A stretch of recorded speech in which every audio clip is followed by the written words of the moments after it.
এই সূরাতুল মুজাম্মিল থেকে কিছু কথা আজকে আমরা শুনবো ইনশাআল্লাহ। পড়েন ইনশাআল্লাহ। আমি সব সময় তাফসীর মাহফিলগুলোর ক্লাসের মতো মনে করি। ক্লাস, আই কনসিডার দিস তাফসীর program as a class. I consider myself as a teacher and all the sitting audience as a student of the Holy Quran. আমি মনে করি যে আমি কোরআনের শিক্ষক, আর যারা শুনছে তারা আমাদের ছাত্র। আমার আগে যিনি এখানে কথা বলছিলেন তিনি ছিলেন আমাদের শিক্ষক। এখন আমি একটু করে বসার সুযোগ পাইছি, আমি হয়ে গেছি শিক্ষক, আর আমরা সবাই কোরআনের ছাত্র।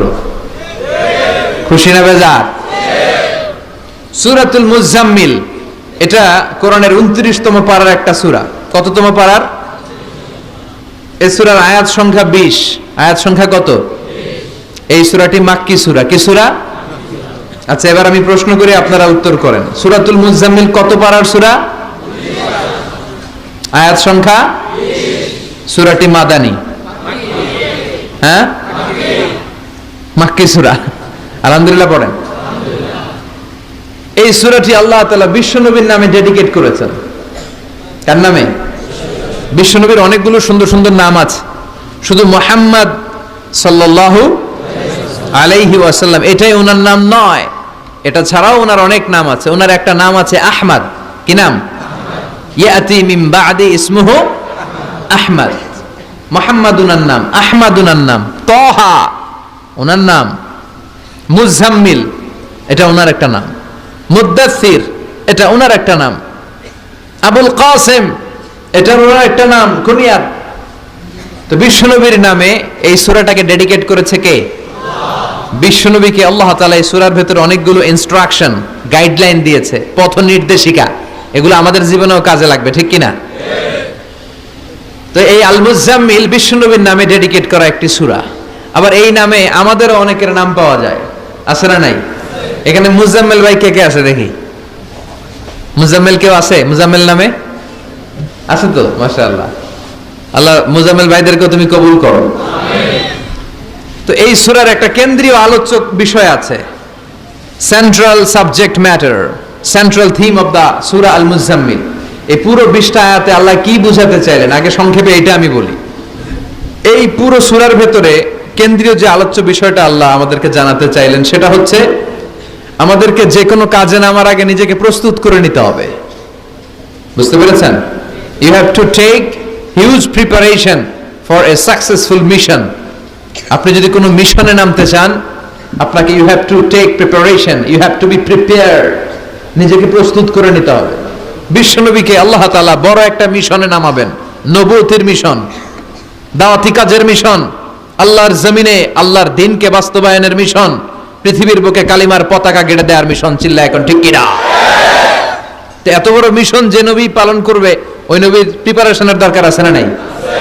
তাহলে এই পুরো সূরার মূল কথা হচ্ছে প্রিপারেশন ফর এ মিশন, মিশনের জন্য প্রস্তুতি গ্রহণ করা।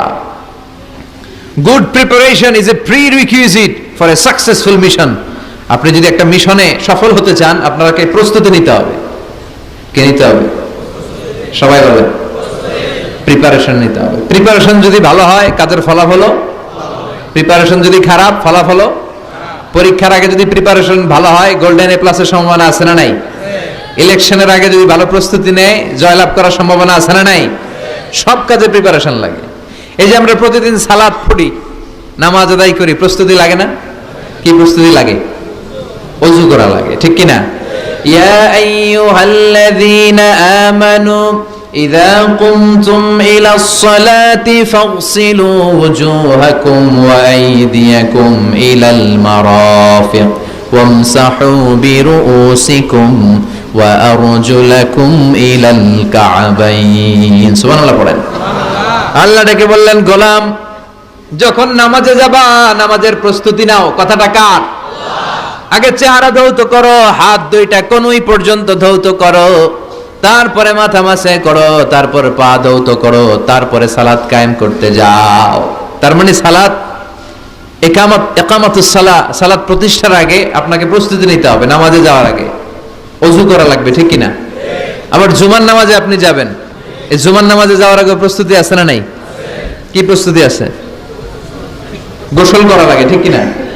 আতর মাখা লাগে, সুন্দর পারফিউম দেওয়া লাগে, তারপর জুমার খুতবা শোনার জন্য মসজিদে আগে আগে যাওয়া লাগে, ঠিক কিনা? তার মানে নামাজের আগে প্রস্তুতি লাগে, জুমার সালাতের আগে প্রস্তুতি লাগে, আবার রোজার আগেও প্রস্তুতি আছে না নাই? বিশ্বনবী রমাদান আল মুবারক আসার 2 মাস আগ থেকে প্রস্তুতি নিতেন। বিশ্বনবী দোয়া করতে শুরু করতেন রজব মাস থেকে, আর আল্লাহর কাছে বলতেন আল্লাহুম্মা বারিক লানা ফি রজব ওয়া শাবান ওয়া বাল্লিগনা রমাদান। রজব শাবানে বরকত দাও, রমজান মাসে গুনাহ ঝরাও। সপ্তাহ জুড়ে তুমি বরকত দাও, জুমার দিনেতে গুনাহ ঝরাও। রজব শাবানে বরকত দাও, রমজান মাসে গুনাহ ঝরাও। চিল্লায় পড়েন আমিন। রমজান আসার 2 মাস আগে বিশ্বনবী রজব মাস থেকে রমজানের প্রস্তুতি নিতেন। আল্লাহু আকবার। আর পড়তেন আল্লাহুম্মা বারিক লানা ফি রজব ওয়া শাবান। ও আল্লাহ, রজব আর শাবান মাসে আপনি বরকত দেন। ওয়া বাল্লিগনা রমাদান, রমজান মাসে পৌঁছে দেন। এখন যে মাসটা চলতেছে এটা কি মাস? হ্যাঁ, তাহলে রমজানের প্রস্তুতি নেওয়ার দরকার আছে না নাই? রমজানের 2 মাস আগ থেকে উনি প্রস্তুতি নিতেন। এরপরে ঈদ আসার আগে রমজানের প্রস্তুতি আছে না নাই? ও মন রমজানের ওই রোজার শেষে এলো খুশির ঈদ, তুই আপনাকে আজ বিলিয়ে দে শোন আসমানি তাকি, তোর সোনা দানা বালা খানা সব রাহে লিল্লাহ, দে যাকাত মুর্দা মুসলিমের আজ ভাঙাইতে নিদ। পড়েন রমজানের ওই রোজার শেষে এলো খুশির ঈদ, তুই পড়বি ঈদের নামাজ রে মন সেই ঈদ গাহে, যে ময়দানে সব গাজী মুসলিম হয়েছে শহীদ। রমজানের ওই রোজার শেষে এলো খুশির ঈদ। আলহামদুলিল্লাহ পড়েন। তার মানে নামাজের আগে প্রস্তুতি লাগে, রোজার আগে প্রস্তুতি লাগে, ঈদের আগেও প্রস্তুতি লাগে। এরপরে হজ যদি পালন করতে চান তারও প্রস্তুতির দরকার আছে না নাই? একজন হজ করবে, প্রস্তুতি লাগবে না? কি প্রস্তুতি লাগবে? হ্যাঁ, পাসপোর্ট লাগবে, হজের ভিসা লাগবে, তারপরে রেজিস্ট্রেশন করা লাগবে, আশকোনার হাজি ক্যাম্পে প্রশিক্ষণ নেওয়া লাগবে, রিয়াল কিনা লাগবে, ইজার কিনা লাগবে, রিদা কিনা লাগবে, বেল্ট কিনা লাগবে, হজের নিয়ম কানুন জানা লাগবে, ঠিক কিনা? দেখেন, নামাজের আগে প্রস্তুতি লাগে, রোজার আগে প্রস্তুতি লাগে, হজের আগে প্রস্তুতি লাগে, কিন্তু যাকাতের আগে লাগে না। হ্যাঁ, যাকাতের জন্য 1 বছর আগ থেকে প্রস্তুতি নেওয়া লাগে। আপনি কবে নিসাব পরিমাণ সম্পদের মালিক হলেন ডায়েরিতে নোট রাখার দরকার আছে না নাই? তার মানে নামাজের আগে প্রস্তুতি, রোজার আগে প্রস্তুতি, যাকাতের আগে প্রস্তুতি, হজের আগে প্রস্তুতি। এই সূরার মধ্য দিয়ে রব্বুল আলামিন বিশ্বনবীরে বুঝাতে চাইলেন, ও নবী, বিশাল একটা মিশনে আপনি নামবেন, বিশাল একটা যুদ্ধে আপনি নামবেন, কালেমার বাণীকে দুনিয়ার বুকে প্রচার করার গুরু দায়িত্ব নিয়ে নামবেন। এত বড় দায়িত্ব পালনের আগে আপনার প্রস্তুতি নেওয়ার দরকার আছে না নাই? বিশ্বনবীকে প্রস্তুতি নিতে বললেন। তার মানে এই সূরার কেন্দ্রীয় আলোচ্য বিষয় হচ্ছে you have to take a very good preparation for a mission. আপনি কোনো কাজে সফল হতে হলে আপনাকে প্রস্তুতি নিতে হবে, ভালো প্রস্তুতি ছাড়া সফল হওয়া যাবে। আবার যুদ্ধের ময়দানেও যখন আমরা যাই, বিশ্বনবী যেতেন, প্রস্তুতি ছিল কি ছিল না? আল্লাহ বললেন ওয়া আ'ইদ্দু লাহুম মাসতাতা'তুম মিন কুওয়া ওয়া মির রিবাতিল খাইল তুরহিবুনা বিহি আদুওয়াল্লাহি ওয়া আদুওয়াকুম। আল্লাহ ডেকে বলেন, গোলাম, যুদ্ধের ময়দানে যাওয়ার আগে ভালো করে নিজেদেরকে প্রস্তুত করে নাও। ওয়া আ'ইদ্দু লাহুম মাসতাতা'তুম মিন কুওয়া, তোমাদের শক্তি সামর্থ্য যা আছে সব প্রস্তুত করে রাখো। সবকিছু প্রস্তুত থাকবে মুসলমানদের, মুসলমান থাকবে সদা জাগ্রত, সদা প্রস্তুত। চিল্লায় বলেন ঠিক কি না? প্রস্তুত থাকতে হবে যুদ্ধের জন্য। আমরা যে যোদ্ধা, আমরা ভুলেই গেছি। আমরা যে যোদ্ধা জাতি, আমাদের রক্তে যে যুদ্ধের ঘ্রাণ, এটা আমরা ভুলেই গেছি। আল্লাহ বললেন ওয়া আ'ইদ্দু লাহুম মাসতাতা'তুম মিন কুওয়া, শক্তি আর রসদ জোগাড় করে রাখো। তুরহিবুনা বিহি আদুওয়াল্লাহি ওয়া আদুওয়াকুম, এই শক্তি আর সম্ভাবনা দিয়ে আল্লাহর দুশমনদেরকে তোমরা ভয় দেখাবা। মির রিবাতিল খাইল, ঘোড় সাওয়ারগুলোকে প্রস্তুত করে রাখো। বর্তমানে তো ঘোড়া টোরা নাই, এখন প্রস্তুত করে রাখতে হবে অ্যাটম বোমা, ঠিক কিনা? এখন রাখতে হবে AK-47, rocket launcher, drone, missile, ballistic ক্ষেপণাস্ত্র, রণতরী, যুদ্ধ জাহাজ, ঠিক কিনা? গোটা বিশ্বের মুসলমানদের একটা সেন্ট্রাল মিলিটারি দরকার। 50টারও বেশি মুসলিম দেশ, আমাদের সেন্ট্রাল কোনো লিডারশিপ নাই, আমাদের কেন্দ্রীয় কোনো মিলিটারি নাই। যদি আমাদের একটা মিলিটারি থাকতো, সিরিয়াতে আক্রমণ হয়েছে আমাদের বিরুদ্ধে, আমাদের মুসলিম মিলিটারি সেখানে প্রতিরোধ গড়ে তুলতো। চিল্লা এখন ঠিক কিনা? আরাকানে আক্রমণ হয়েছে, মুসলিম মিলিটারি প্রতিরোধ গড়ে তুলবে। ফিলিস্তিনে আক্রমণ হয়েছে, আমাদের মুসলিম মিলিটারি প্রতিরোধ গড়ে তুলবে। কিন্তু আমাদেরকে নেতৃত্ব দেওয়ার মতো কেউ নাই, আমাদের শক্তি সম্ভাবনাকে জোগাড় করে রাখার মতো কেউ নাই। এক রিসেপ তাইয়িব এরদোগান গোটা বিশ্বের যেখানে মুসলমানরা নির্যাতিত ওখানে ছুটে যায়। সে একা কি করবে? এরকম 10টা এরদোগান যদি আমাদের হাতে থাকতো, মুসলমানদের দিকে চোখ রাঙিয়ে কথা বলার সাহস কারো ছিল না। চিল্লা এখন ঠিক কিনা?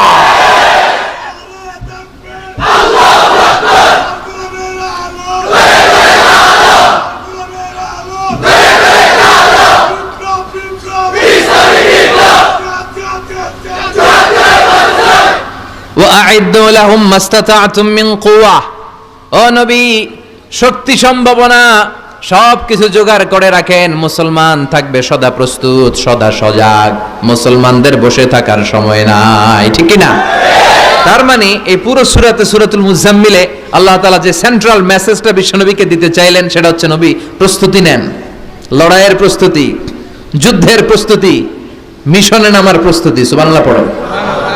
তাহলে সূরাতুল মুজাম্মিলের কেন্দ্রীয় আলোচ্য বিষয় কি? প্রস্তুতি। চিল্লায় বলেন, কেন্দ্রীয় আলোচ্য বিষয় কি? প্রিপারেশন নিতে হবে, প্রস্তুত থাকতে হবে, ঠিক কিনা? কেন্দ্রীয় আলোচ্য বিষয় আমরা জেনে গেলাম। এবার জানবো কোন প্রেক্ষাপটে এই সূরাটা নাজিল হয়েছে। শুনবেন? মনোযোগ আছে না গেছে? কথা বুঝতে পারতেছেন তো? কথা বোঝা যান না বোঝানো যার? বোঝা যার? সূরাতুল মুজাম্মিল এটা শুধু মাক্কি সূরাই নয়, এটা মাক্কি যুগে নাজিল হওয়া শুরুর দিককার সূরা। কোরআনের নাজিলের দিক থেকে সর্বপ্রথম সূরা কোনটা? সূরাতুল আলাক। ইকরা বিসমি রাব্বিকাল্লাযী খালাক, এই আয়াতগুলো প্রথমে নাজিল হয়েছে। এই সূরা আলাকের প্রথম 5 আয়াতের পরপরই এই সূরা মুজাম্মিল নাজিল করে দিয়েছে কে? আল্লাহ। তার মানে মাক্কি জীবনের একেবারে শুরুর দিককার সময়। বিশ্বনবীর বয়স তখন 40। কত? সবাই বলেন 40 বছর বয়সে উনি নবী হয়েছেন। তার মানে আগের জীবনে কি ছিলেন? জালেম ছিলেন? মূর্খ ছিলেন? গোমরা ছিলেন? বিশ্বনবীর পুরো জীবনটাই আদর্শ। চিল্লায় বলেন ঠিক কি না? As a father, as a teacher, as a lawgiver, as a lawmaker, as a philosopher, as a reformer of the society, as a commander, as a messenger, Muhammad is the superman of the world. স্বামী হিসেবে, নেতা হিসেবে, বাবা হিসেবে, সমাজ সংস্কারক হিসেবে, আইন প্রণেতা হিসেবে, দার্শনিক হিসেবে, নবী হিসেবে মুহাম্মদ সাল্লাল্লাহু আলাইহি ওয়াসাল্লাম হচ্ছে গোটা বিশ্বের একজন সুপারম্যান। উনি শেষ নবী, ওনার পরে কোনো নবী আছে? লা নাবিয়্যা বা'দি ওয়ালা রাসূলা। বিষ্ণু বলতেন আমার পরে কোনো নবী নাই, কোনো রাসূল নাই। সাইয়েদনা আদম থেকে নবী আসার যত ধারাবাহিকতা, পুরো চেইনটাকে আল্লাহ তাআলা আমাকে পাঠানোর মাধ্যমে কেটে দিয়েছেন। চিল্লায় এখন ঠিক কি না? এজন্য বিষ্ণু বলছেন লা নাবিয়্যা বা'দি ওয়ালা রাসূলা, আমার পরে কোনো নবী নাই, কোনো রাসূল নাই। তবে লাউ কানা বা'দি নাবিয়্যুন লাকানা উমর, আমার পরে যদি নবী হওয়ার যোগ্যতা কারো থাকে, আমার ওমরের সেই যোগ্যতা আছে। ঠিক কি না? প্রভু তুমি বলেছো রাসূল দেবে না, বলনি দেবে না ওমর, বলনি দেবে না হামজা তারিক, খালিদ বিজয়ী সমর। প্রভু তুমি বলেছো রাসূল দেবে না, বলনি দেবে না ওমর, বলনি দেবে না হামজা তারিক, খালিদ বিজয়ী সমর। প্রভু তুমি বলেছো রাসূল দেবে না। আলহামদুলিল্লাহ পড়েন। শেষ নবী, শেষ রাসূল, তারপরে কোনো রাসূল নাই। ওনার জীবনটা এমন জীবন, নবুয়তের পরের জীবন যেমনি আমাদের জন্য আদর্শ, নবুয়তের আগের জীবনটাও আদর্শ করে দিয়েছে কে? আল্লাহ। এই 40 বছরে উনি নবী হয়েছেন, তার আগে উনি ছিলেন শ্রেষ্ঠ মানুষ, as-সাদিক আল-আমিন। জীবনে মিথ্যা বলছে? ওনার ঘোর শত্রুরাও বাড়ি থেকে অনেক দূরে কোথাও বেড়াতে গেলে ওনার বাসায় ডিপোজিট করে যাইতো, ওনার বাসায় আমানত রেখে যাইতো। সুবহানাল্লাহ পড়েন। পার্টি করে আবু জাহেলের পার্টি। পার্টি কোন পার্টি? বিষ্ণু বলতেন আবু জাহেলের পার্টি করে ওর কাছে ডিপোজিট রাখো। ওরা বলতো না, আবু জাহেলের দল করি, কিন্তু ওর কাছে আমানত রাখা যাবে না। ওর কাছে যদি টাকার প্যাকেট রেখে যায় তাহলে আমার টাকাও শেষ, টাকার প্যাকেটও শেষ। কথা বলেন, আমানতদারিতা নাই। আমানতদারিতা ছিল বিশ্বনবীর মাঝে। ওনার জীবনী নিয়ে যদি কথা বলতে কেউ শুরু করে, কোনো কুল কিনারা খুঁজে পায় না। বিয়ন্ডলেস, বাউন্ডলেস, বটমলেস, এটা তলাবিহীন সাগর। বিশ্বনবীর জীবনীটা একটা সাগর, কিন্তু এই সাগরের কি নাই? কথা বলেন, কোনো তলা নাই। এমন নবীকে আমরা পেয়েছি। ওনার আগের জীবনটাও আদর্শ।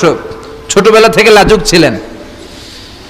হালিমাতুস সাদিয়া বিশ্বনবীর দুধমা, উনি বলেন 5 বছর এই কুরাইশি মুহাম্মদকে আমি লালন পালন করেছি। একদিনও ছেলেটারে কাঁদতে দেখি নাই। ক্ষুধা লাগলেও কাঁদে না, ব্যথা পেলেও কাঁদে না। কিন্তু লজ্জাস্থানের জায়গা থেকে এই শিশু মুহাম্মদের কাপড়টা একটু সরে গেলে ছোট্ট মুহাম্মদ চিৎকার দিয়ে ওঠে।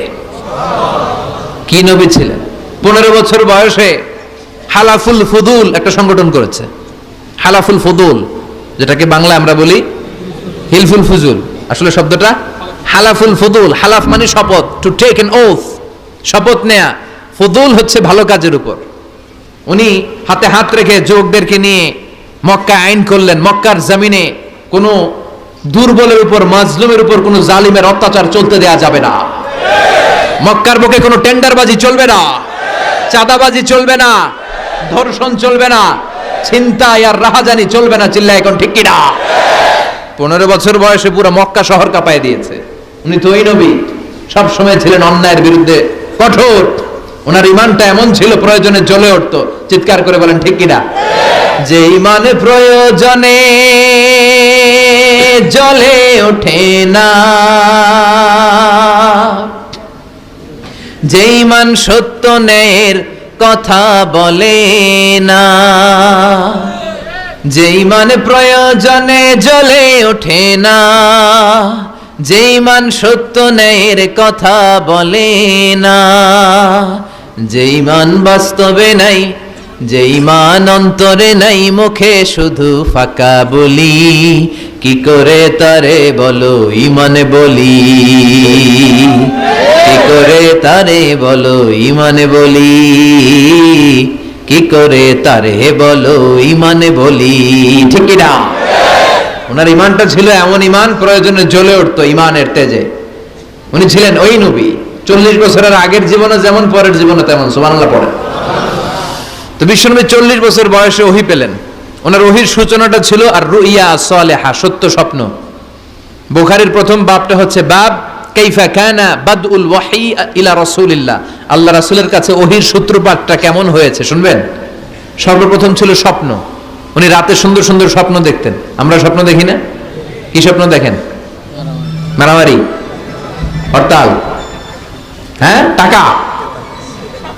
আর কি দেখো তোমরা? জিহাদি। তো বিশ্বনবী স্বপ্ন দেখতেন আর রুইয়া as-সালেহা, সত্য সুন্দর স্বপ্ন। আর রাতের বেলা বিশ্বনবী যাই স্বপ্নে দেখতেন, দিবালোকের আলোর ন্যায় সকালে এটা সুস্পষ্ট হয়ে যেত। চিল্লা এখন সুবহানাল্লাহ। কারণ নবীদের স্বপ্নটা ওহী। নবীদের স্বপ্নটা কি? নবীদের স্বপ্ন যদি ওহী না হতো, তাহলে একটা স্বপ্নের উপর ভিত্তি করে সাইয়েদনা ইব্রাহিম আলাইহিস সালাম ছেলের গলায় ছুরি চালাতেন না। এটা ওহী ছিল, এটা আল্লাহর পক্ষ থেকে স্পেশাল অর্ডার ছিল। চিল্লায় বলেন ঠিক কি না? তার মানে বিশ্বনবীর জীবনে প্রথম ওহীর সূত্রপাত হয়েছে স্বপ্ন দিয়ে। তারপরে বিশ্বনবীর কাছে নিঃসঙ্গতা, নির্জনতাকে প্রিয় করে দিল কে? বিশ্বনবীর মানুষের সাথে তখন কথা বলতে ভাল লাগে না, একা একা থাকতে ভাল লাগে, একা একা ইবাদত করতে ভাল লাগে। বিশ্বনবী হেরা পাহাড়ে চলে গেলেন। কোথায়? মক্কা থেকে উত্তর দিকে 634 মিটার উঁচু ওই পাহাড়ে যে আত্তাআবুদাল লায়ালি, রাত্রিবেলা তিনি ধ্যান করতেন, মেডিটেশন করতেন, চোখ বন্ধ করে স্রষ্টার অস্তিত্বকে খুঁজতেন। খুঁজতে খুঁজতে খুঁজতে 40 দিন ধ্যান করার পরে, 40 দিন আধ্যাত্মিকতার এই চর্চা করার পরে ফাজাহুল হক, সত্য বিশ্বনবীর কাছে এসে ধরা দিল। সাইয়েদনা জিবরাইল চলে আসলেন, এসে বললেন ইয়া মুহাম্মদ ইকরা, পড়ো। জান্নাতের একটা রেশমি কাপড়ে সূরাতুল আলাকের 5 আয়াত লেখা, রেশমি কাপড়ের ভেতরে ওই রেশমি কাপড়টা ধরে বিশ্বনবীকে বললেন। এই প্রথম বিশ্বনবী সাইয়েদনা জিবরাইলকে দেখলেন আর বললেন ইয়া মুহাম্মদ ইকরা, পড়ো। বিশ্বনবী বললেন মা আনা বিকারি, আমি পড়তে পারি না। সুবহানাল্লাহ পড়েন। কারণ বিশ্বনবী ছিলেন নবিয়াল উম্মি, নিরক্ষর নবী। ওনার অক্ষর জ্ঞান ছিল না। আলিফ বা তা সা কোনটারে জিম বলে কোনটারে সদ বলে বিশ্বনবী চিনতেন না। লিখতে জানতেন না, তিনি ছিলেন নিরক্ষর, কিন্তু মূর্খ না। নিরক্ষর এক জিনিস, মূর্খ আরেক জিনিস। অক্ষর জ্ঞান নাই কিন্তু জ্ঞান আছে, কারণ বিষ্ণু বলতেন আদ্দাবানি রব্বি ফা আহসানা তা'দীবি, আমি পৃথিবীর কোন ইউনিভার্সিটি থেকে ডিগ্রি নেয় নাই, কেউ আমারে শিখায় নাই, স্বয়ং আরশের উপর থেকে আমারে শিক্ষা দান করেছে কে? তাই আমার শিক্ষার মতো শিক্ষা পৃথিবীর কারো শিক্ষা হতে পারে না। সাইয়েদনা জিবরাইল বললেন, ইয়া মুহাম্মদ ইকরা, পড়ো। বিশ্বনবী ফেল রইলেন, অক্ষর চিনে না, পড়বে কেমনে? বিশ্বনবী বলেন, মা আনা বিকারি, আমি জানি না কেমন করে পড়তে হয়। ফাআখাযানি ফাগাত্তানি হাত্তা বালাগা মিন্নি আল জাহাদ। বিশ্বনবী পড়তে জানেন না, যখন বললাম আমি পড়তে পারি না, সাইয়েদনা জিবরাইল বিশ্বনবীকে জড়িয়ে ধরলেন, বুকের মধ্যে জড়িয়ে ধরে যত জোর ছিল বিশ্বনবীকে একটা চাপ দিলেন। বিশ্বনবী বললেন, চাপের চোটে আমি আমার বুকের ভেতরে ব্যথা পেলাম। ফাআরসালানি, আমাকে ছেড়ে দিল, ছেড়ে দিয়ে আবার কয় পড়েন, ইকরা, read in the name of your lord. বিশ্বনবীর আগের কথা, আমি পড়তে জানি, মা আনা বিকারি। সাইয়েদনা জিবরাইল আবার জড়িয়ে ধরলেন, আবার চাপ দিলেন, বিশ্বনবী বললেন ব্যথা পেলাম। আবার জিবরিল বিশ্বনবীরে বললেন পড়েন, বিশ্বনবী আগের কথাই বলে আমি পড়তে পারি না, আবার চাপ দিলেন। 3 বার চাপ দেওয়ার পরে সাইয়েদনা জিবরাইল বললেন, নবী এবার আপনি পড়েন। বিশ্বনবী এবার পড়তে আরম্ভ করলেন, ইকরা বিসমি রাব্বিকাল্লাযী খালাক খালাকাল ইনসানা মিন আলাক ইকরা ওয়া রাব্বুকাল আকরাম الذي علم بالقلم علم الإنسان ما لم يعلم। পড়েন আল্লাহু আকবার। 3 বার চাপ দেওয়ার পরে বিশ্বনবী পড়তে আরম্ভ করলেন। সাইয়েদনা জিবরাইল এই 5টা আয়াত দিয়ে উধাও হয়ে গেল। এবার হেরা গুহার ভেতরে কেউ নাই, সাইয়েদনা জিবরাইল নাই, 5টা আয়াত দিয়ে চলে গেলেন। বিশ্বনবী 5টা আয়াত নিয়ে কাঁপতে কাঁপতে হেরা পর্বত থেকে নেমে এলেন। সুবহানাল্লাহ পড়ে। এই ওহীর ভাড়ে চাপে বিশ্বনবী কাঁপতে শুরু করলেন। এই প্রথম বিশ্বনবীর কাছে ওহীর রিফ্লেকশন, ওহীর ছোঁয়া, ওহীর ঝলকানি, ওহীর নূরানি তাজাল্লি বিশ্বনবীর হৃদয়ের মধ্যে লাগিয়ে দিল কে? এই 5টা আয়াত নিয়ে বিশ্বনবী হাত্তা ইয়ারজুফু ফুআদু, বিশ্বনবীর হৃদয় কাঁপছিল। বিশ্বনবীর ওহীর প্রেসারে গায়ের মধ্যে জ্বর চলে এলো, খিঁচুনি চলে এলো। বিশ্বনবী কাঁপছেন, প্রচন্ড জ্বরে কাঁপতে কাঁপতে আম্মাজান খাদিজাতুল কুবরা তাহেরার কাছে এসে বলে, ও খাদিজা আমি বাঁচবো না, আমার বড্ড ভয় লাগে। খাদিজাতুল কুবরা বললেন, নবী কি হয়েছে আপনার, কি হয়েছে? বিশ্বনবী বললেন, এমন এমন ঘটনা। বিশাল এক লোক এসে আমার কাছে পড়ো, আমি পড়তে জানি না, 3 বার চাপ দিল, এরপর দেখি ঠিকই পড়তে পারি। সুবহানাল্লাহ পড়েন। বিশ্বনবী পুরো ঘটনাটা সাইয়েদাতুনা খাদিজাতুল কুবরা তাহেরাকে শোনালেন। এরপরে মা খাদিজারে বললেন, খাদিজা আমার বড্ড ভয় হয়, মনে হয় আমি মরে যাব, আমার প্রচন্ড জ্বর এসেছে, কাঁপুনি ছুটেছে, তুমি আমারে কম্বল দাও। কি দাও? সবাই বলেন আর জোরে কর, আমারে কম্বল দাও, আমার জ্বর এসেছে, কাঁপুনি বেড়ে যাচ্ছে, চাদর দাও, কাপড় দাও, কম্বল দাও। মা খাদিজা কম্বল জোগাড় করতে গেলেন, কম্বল আর চাদর এনে বিশ্বনবীর গায়ের মধ্যে মা খাদিজা কম্বলটা পেঁচিয়ে দিলেন। বিশ্বনবী কম্বলটা পেঁচিয়ে বিছানার মধ্যে শুয়ে গেলেন। ঠিক এই মুহূর্তে সূরাতুল মুজাম্মিল নাজিল করে দিল কে?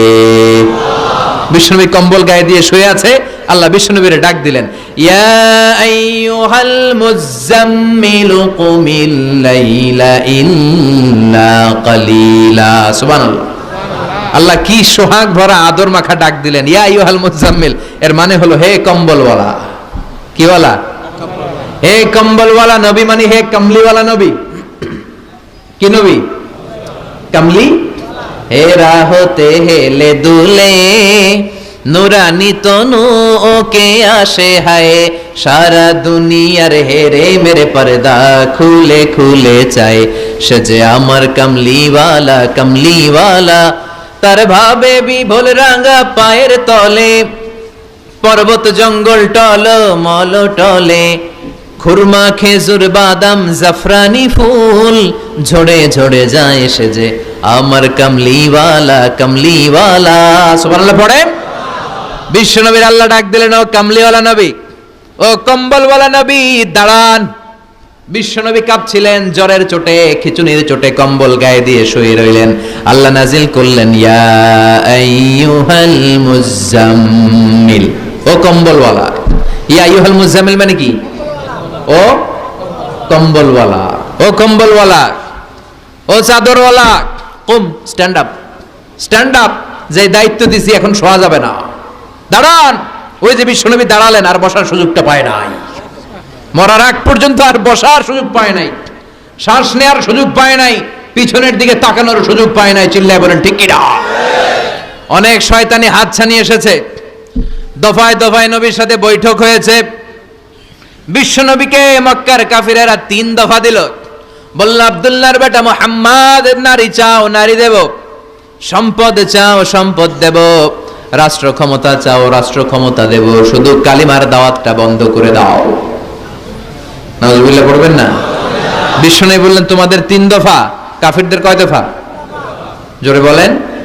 বিশ্বনবী বললেন, আমার মাত্র 1 দফা। কয় দফা? বিশ্বনবী বললেন, সম্পদ না, নারী না, মক্কার ক্ষমতা নয়, লা ওয়াদাউ শামসা ফি ইয়ামিনি, আকাশের দ্বিপ্রহরের জল জলে সূর্যটা যদি ডান হাতে দাও, ওয়াল কামারা ফি ইয়াসারি, চাঁদটাকে যদি বাঁ হাতে দাও, যেই কালিমার দাওয়াত দিতে ময়দানে আমি নেমেছি, গোটা বিশ্বের কেউ এই দাওয়াত থেকে আমাকে পিছু সরাতে পারবে না, কেউ পিছনে নিতে পারবে না। সম্পদ, নারী আর ক্ষমতার লোভ তো খুব তুচ্ছ বিষয়। ওই সূর্যটা যদি ডান হাতে দাও, চাঁদটা যদি বাঁ হাতে দাও, এই কালিমার দাওয়াত থেকে আমি পিছু হটবো না। চিল্লায় বলেন ঠিক কিনা? বিশ্বনবীর আল্লাহ প্রস্তুতি নিতে বললেন। বললেন, ইয়া আইয়ুহাল মুজাম্মিল, ও কম্বলওয়ালা নবী। কি ওয়ালা নবী? তাফসীর বুঝতে পারতেছেন তো? শীতের চোটে খিচুনি, কম্বল গায়ে দিয়ে শুয়েছে, তখন আল্লাহ এটা নাজিল করলেন। তাহলে প্রথমে আমরা জানলাম সেন্ট্রাল থিম অফ দিস সূরা, এই সূরার কেন্দ্রীয় আলোচ্য বিষয়।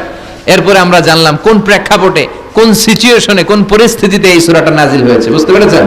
বিশ্বনবী যখন এই পরিস্থিতি, তখন আল্লাহ বিশ্বনবীর আবার গাইডলাইন দিলেন, ইয়া আইয়ুহাল মুজাম্মিল, হে কম্বলওয়ালা নবী, কুমিল লাইলা ইল্লা কলিলা, দাঁড়ান, রাত্রিবেলা দাঁড়িয়ে তাহাজ্জুদ গুজার হন। সুবহানাল্লাহ পড়ে। এই সূরার ভেতরে রব্বুল আলামিন বিশ্বনবীকে প্রস্তুত করে তোলবার জন্য, বিশ্বনবীকে নবুয়তের দায়িত্ব পালন করানোর জন্য, মিশনে নামানোর জন্য বিশ্বনবীকে সর্বমোট 60টা বিষয়ে প্রশিক্ষণ নিতে বলেছেন। জোরে কোন কয়টা? সবাই কোন? চিল্লায় বলেন কয়টা? প্রস্তুতি নেওয়ার জন্য 7টা বিষয়ে বিশ্বনবীকে ট্রেন আপ করেছেন, প্রশিক্ষণ নিতে বলেছেন। আমরা একটা একটা করে 7টাই আজকে শুনবো। বিশ্বনবীকে আল্লাহ তাআলা 60টা বিষয়ে প্রশিক্ষণ নিতে বললেন। কয়টা? কারণ সামনে অনেক গুরু দায়িত্ব। 1 নাম্বার প্রশিক্ষণ হচ্ছে, ইয়া আইয়ুহাল মুজাম্মিল, হে কম্বলওয়ালা নবী, কুমিল লাইলা ইল্লা কলিলা, দাঁড়ান, দাঁড়িয়ে রাত্রে তাহাজ্জুদের নামাজ পড়েন। কিসের নামাজ? তাহাজ্জুদের যায় নামাজে মরণ দিও প্রভু আমায়, একামতে দিনের কাজে কবুল করে নিও আমায়। তাহাজ্জুদের যায় নামাজে মরণ দিও প্রভু আমায়, একামতে দিনের কাজে কবুল করে নিও আমায়। পড়েন আমিন। তাহলে বিশ্বনবীকে প্রথম যে প্রশিক্ষণ আল্লাহ দিলেন সেটা হচ্ছে তাহাজ্জুদের সালাতের প্রশিক্ষণ। কিসের? রব্বুল আলামিন বললেন, ইয়া আইয়ুহাল মুজাম্মিল কুমিল লাইলা ইল্লা কলিলা, ও নবী, রাত্রি বেলায় দাঁড়ান, পুরো রাত ব্যাপী তাহাজ্জুদ পড়েন। নিসফাহু, রাতের অর্ধেক সময় তাহাজ্জুদ পড়েন। আও ইনকুস মিনহু কলিলা, অথবা তার চেয়েও কিছু কম পড়েন। আও জিদা আলাইহি, অথবা তার চাইতেও বেশি পড়েন। ও নবী, রাত্রিবেলা দাঁড়িয়ে তাহাজ্জুদের সালাত পড়েন। কিসের সালাত? তাহলে বিশ্বনবীকে মিশনে সফল হওয়ার জন্য সর্বপ্রথম যে ডিরেকশন আল্লাহ দিলেন সেটা হচ্ছে তাহাজ্জুদের ডিরেকশন। কিসের? তাহাজ্জুদ পড়েননি আপনারা? পড়েন? হ্যাঁ হুজুর, ফজর নামাজে তো পড়ি না। কি পড়ি না? তাহাজ্জুদ তো তাদের যারা ফজর পড়ে, যারা ফজরই পড়েন, ওরা আবার কি তাহাজ্জুদ? কথা বলেন। এই তাহাজ্জুদের সালাত আদায় করলে সম্মান বাড়িয়ে দেয় কে? ঘুমের আরবিতে কিছু নাম আছে। ঘুমের একটা নাম হচ্ছে আন-নুআস। নুআস মানে ড্রোজিনেস। বাসে বসে আছেন, বাসে ঝুলে আপনিও ঝুলতেছেন, এরকম হয় না? ঝিমুনি, এটার বলে নুআস। আরেকটা হচ্ছে সামান্য হালকা লাইট স্লিপ, সামান্য ঘুম, এটার বলে পাওয়ার ন্যাপ। হালকা হালকা ঘুমও আসছে, আবার কে যেন কথা বলে ওইটাও শোনা যায়, এরকম ঘুম আসছে না নাই, এটার বলে সিনা। আরবিতে এটার কি কয়? সিনা। আরেকটা হচ্ছে ভালো ঘুম, এটার বলে নাউম। এটার কি বলে? তাহলে পাইলাম নুআস, সিনা, নাউম। আরেকটা হচ্ছে জন্মের ঘুম। কিরকম ঘুম? এমন ঘুম যেই ঘুমে ডাকলেও মানুষ ওঠে না, যেটা শেষ রাতে আমাদের যে ঘুমটা হয়, রাত 3টা-4টার দিকে কম্বল টেনে টেনে আরেকটু ঘুমাইতে মনে চায়, এরকম একটা ঘুম আছে না নাই? এই ঘুমটাকে আরবিতে বলে হুজুদ। কি বলে? সবাই বলেন। এই হুজুদের ঘুমকে স্যাক্রিফাইস করে ওই টাইমে যে সালাতটা পড়া হয়, ওই সালাতকে আরবিতে বলে সলাতুল হুজুদ বা সলাতুত তাহাজ্জুদ। সুবহানাল্লাহ পড়বেন না? এজন্য রাব্বুল আলামিন বলেন, ওয়া মিনাল লাইলি ফাতাহাজ্জাদ বিহি নাফিলাতান লাকা আসা আন ইয়াবআসাকা রাব্বুকা মাকামাম মাহমুদা। ও নবী, রাত্রিবেলা দাঁড়িয়ে আপনি তাহাজ্জুদের নামাজ পড়েন, আশা করা যায় বিশাল সম্মানিত মহিমান্বিত জায়গায় আল্লাহ আপনারে বসায় দিবে গো নবী। ঠিক কি না? তাহাজ্জুদের সালাত পড়লে মর্যাদা বাড়ায় দেয় কে? মুমিনের বৈশিষ্ট্য, তারা রাত্রিবেলা তাহাজ্জুদের সালাত পড়ে। ইমানদারদের বৈশিষ্ট্য, তারা হলো ফুরসানান নাহার রুহবানাল লাইল। রাত্রিবেলা তাহাজ্জুদের যায় নামাজে কান্নার ঝড় তোলে, দিনের বেলায় ঘোড়া হাঁকিয়ে জিহাদের ময়দানে জিহাদ করে। ঠিক কি না? দিনের বেলায় চলবে কি? জিহাদ। জিহাদের কথা বলাতে ভয় পাইছেন? হ্যাঁ, অনেকে এখন জিহাদের সাথে জঙ্গিবাদরে লাগায়, এরকম ডাকাইত আছে না নাই? জিহাদের সাথে সন্ত্রাসবাদকে মিলাতে চায়, চিল্লায় কোন ঠিক কিনা? জঙ্গিবাদ আর সন্ত্রাস এক জিনিস, জিহাদ আরেক জিনিস। জিহাদরে ফরজ করছে কে? আর জঙ্গিবাদকে হারাম করেছে কে? জঙ্গিবাদকে দমন করার জন্য আল্লাহ তাআলা জিহাদের মতো বিধানকে ফরজ করেছেন, চিল্লায় বলেন ঠিক কিনা? যারা হকের পক্ষে, যারা কল্যাণের পক্ষে, যারা মানবতার পক্ষে, এরা হচ্ছে মুজাহিদ। আর যারা হক সহ্য করে না, মানবতাকে সহ্য করে না, শান্তির কথাকে সহ্য করে না, এরা হলো এক একটা জঙ্গি, চিল্লায় এখন ঠিক কিনা? আবু জাহেল ছিল জঙ্গি আর বিশ্বনবী ছিলেন মুজাহিদ। ফেরাউন ছিল জঙ্গি, মুসা আলাইহিস সালাম ছিলেন মুজাহিদ। নমরুদ ছিল জঙ্গি, সাইয়েদনা ইব্রাহিম ছিলেন মুজাহিদ। বাংলার জমিনেও যারা হকের কথা বলে তারা হচ্ছে মুজাহিদ। আর যাদের হক সহ্য হয় না, ইসলাম সহ্য হয় না, কোরআন সহ্য হয় না, এরা এক একটা সন্ত্রাস আর জঙ্গি, চিল্লায় এখন ঠিক কিনা? এরা জঙ্গি। আমরা যারা সত্যের পক্ষে কথা বলি, আমরা জঙ্গি না, আমরা মুজাহিদ। আমরা কি? মুজাহিদ। এজন্য মুমিনদের বৈশিষ্ট্য হলো রুহবানাল লাইল ফুরসানান নাহার। মুমিন বান্দারা দিনের বেলায় জিহাদের ময়দানে ব্যস্ত থাকে, রাতের বেলায় তাহাজ্জুদের যায় নামাজে চোখের পানি দিয়ে যায় নামাজ ভিজায়। রাতের আধারে যারা সেজদাতে রয়, দু চোখের শ্রুতে নদী যেন বয়। রাতের আধারে যারা সেজদাতে রয়, দু চোখের শ্রুতে নদী যেন বয়। ছলনার হাতছানি যতই আসুক, পেছনে ফিরেও সে তাকায় না। যাদের হৃদয়ে আছে আল্লাহর ভয়, তারা কবু পথ ভুলে যায় না। আল্লাহর প্রেম ছাড়া এই দুনিয়ায় কারো কাছে কোনো কিছু চায় না, চিল্লায় বলেন ঠিক কিনা? এজন্য বিশ্বনবীর প্রথম প্রশিক্ষণ নিতে বললেন আল্লাহ, কুমিল লাইলা ইল্লা কালিলা। ও নবী, বিশাল মিশন নিয়ে দুনিয়ার বুকে আপনি এসেছেন গো নবী। প্রথম প্রশিক্ষণ যেটা নিবেন, রাত্রিবেলায় দাঁড়িয়ে দাঁড়িয়ে তাহাজ্জুদের প্রশিক্ষণ। বিশ্বনবীর আদেশ করলেন কে? কিসের আদেশ? সবাই কোন? আরো জোরে। ওই মুহূর্তটা তাহাজ্জুদের সময়টা এমন সময়, ইয়ানজিলু রাব্বুনা ইলা সামাইদ দুনিয়া, রব্বুল আলামিন আরশের উপর থেকে দুনিয়ার আকাশে নেমে আসে। নেমে আসে মানে বিশেষ একটা মনোযোগ দেয়, আর দুনিয়াবাসীরা ডেকে ডেকে বলে, গোলাম আলা মিন মুস্তাগফিরিনা গফির আলা। কার ক্ষমা লাগবে ক্ষমা চাও, সব গুনাহ আমি ক্ষমা করে দেব। আলা মিন মুস্তারজিকিন আরজুকালা, কার কি লাগবে আমার কাছে চাও, সব আমি দিয়ে দেব। আল্লাহু আকবার।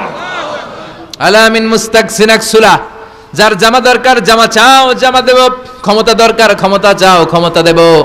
নেককার স্ত্রী দরকার, নেককার সন্তান দরকার, সন্তান চাও, সন্তান দেব। সব দেয়ার মালিক কে? কেউ যেটা পারে না, পারে কে? কেউ যেটা দেয় না দেয় কে? কেউ যেটা বোঝে না বোঝে কে? আল্লাহ শেষ রাতে আম করে ডাকে, দেওয়ার জন্য ডাকে, কিন্তু চাওয়ার সময় আমাদের নাই। উনি দেওয়ার জন্য প্রস্তুত, কিন্তু এটা তো নেওয়ার লোক লাগবে। কথা কন। বিশ্বনবী তাহাজ্জুদের সময় দাঁড়িয়ে যেতেন ছোট্ট একটা ঘরে, চাটাইয়ের উপরে বিশ্বনবী মা এসে শুতেন, গাদাগাদি করে জায়গা নাই। মাঝরাতে বিশ্বনবী তাহাজ্জুদের জন্য দাঁড়াতেন, আল্লাহু আকবার বলে দাঁড়িয়ে যেতেন, নামাজ শুরু করে দিতেন। বিশাল বড় সূরা পড়তেন, কেরাত পড়তেন, রুকু করতেন, কিন্তু সিজদার জায়গায় সিজদা দেওয়ার জায়গা নাই। সিজদার জায়গায় মা এসা পা বিছিয়ে শুয়ে আছে। বুখারীর বর্ণনা, বিশ্বনবী সিজদায় যে হাত দিয়ে মা এসার পায়ের মধ্যে চিমটি কাটতেন, মা এসা বুঝতে পারতেন বিশ্বনবী এখন সিজদায় যাবে। সুবহানাল্লাহ পড়েন। মা এসা বুঝতে পেরে পা দুইটা সরিয়ে নিতেন, বিশ্বনবী সিজদা দিতেন। সিজদা দিয়ে বিশ্বনবী যখন আবার দাঁড়িয়ে যেতেন, মা আয়েশা পা বিছিয়ে আবার শুয়ে পড়তেন। কি ইবাদত ছিল বিশ্বনবীর! হাত্তা তাতাওয়াররামু খাদামা। মা আয়েশা বলতেন বিশ্বনবী দাঁড়িয়ে থাকতে থাকতে এত সময় ধরে তাহাজ্জুদের সালাত পড়তেন, ওনার পা গুলো ফুলে এরকম টিউমারের মতো মোটা হয়ে যেত। সুবহানাল্লাহ পড়বেন না? দাঁড়িয়ে থাকতে থাকতে বিশ্বনবীর পা গুলো টিউমারের মতো মোটা হয়ে যেত। প্রথম রাকাতে বাকারা, আলে ইমরান পড়ে ফেলতেন। সুবহানাল্লাহ পড়েন। বিশ্বনবীর পা যেন ফেটে যাবে, এভাবে হাত বেঁধে দাঁড়িয়ে থাকতে থাকতে বিশ্বনবীর হাতগুলো বাঁকা হয়ে যেত, ব্যথা হয়ে যেত। বিশ্বনবী তখন হাত দুইটা ছেড়ে দিতেন। আবার যখন এনার্জি ফিরে পেতেন, যখন বিশ্বনবীর ভাল লাগতো, আবার হাত বাঁধতেন। পড়েন সুবহানাল্লাহ। তার মানে হাত ছেড়ে দিও নামাজ পড়া যায়। হাত ছেড়ে দিও। মালিকি মাযহাবের কিছু স্কলাররা ওনারা মত নিয়েছে, ওনাদের অনুসারীরা এরসাল করে, আমাদের দেশে কেউ বাদে এইভাবে, কেউ এইভাবে, কেউ এইভাবে। মালিকিরা বাদেই না, কে বাদবই না, কি করবি কর। আছে না নাই?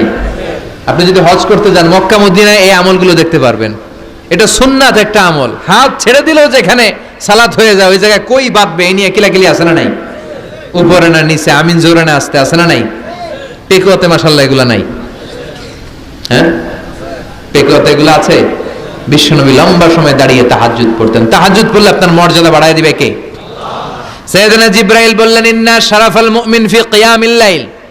বিশ্বনবী বললেন, জিবরাইল এসে আমাকে বলে গিয়েছে মুমিনের মর্যাদা তাহাজ্জুদের নামাজের ভেতর। সুবহানাল্লাহ পড়েন। তাহাজ্জুদের নামাজ পড়লে মর্যাদা বাড়ায় দেয় কে? দুই নাম্বার, কুরবাতুন ইলাল্লাহ। তাহাজ্জুদের নামাজ পড়লে আল্লাহর সাথে নৈকট্য বাড়িয়ে দেয় কে? আল্লাহর সাথে কানেক্টিভিটি আপনার বেড়ে যাবে। আমাদের দুনিয়াতে সব জায়গায় কানেক্টিভিটি আছে। এমপির সাথে হাত আছে, চেয়ারম্যানের সাথে হাত আছে, ওই এসআই এর সাথে হাত আছে, পুলিশের আইজির সাথে হাত আছে, কিন্তু আল্লাহর সাথে হাতটা নাই। কথা কন। আসল জায়গায় কানেকশন লাগানো দরকার। চিল্লায় বলেন ঠিক কি না? মান লাহুল মাওলা ফালাহুল কুল্লু। যে ব্যক্তি আল্লাহর হয়ে যায় গোটা বিশ্ব তার হয়ে যায়। যে সব জায়গায় যে ধর্ণা দেয় আল্লাহর কাছে ধর্ণা দেয় না, তার কোনো মর্যাদা নাই। আর যে ব্যক্তি সব দিক থেকে মুখ ফিরিয়ে আল্লাহর কাছে যায় গোটা বিশ্বের সবাই তার দিকে তাকিয়ে থাকে। এজন্য সম্পর্কটা লাগাইতে হবে কোন জায়গায়?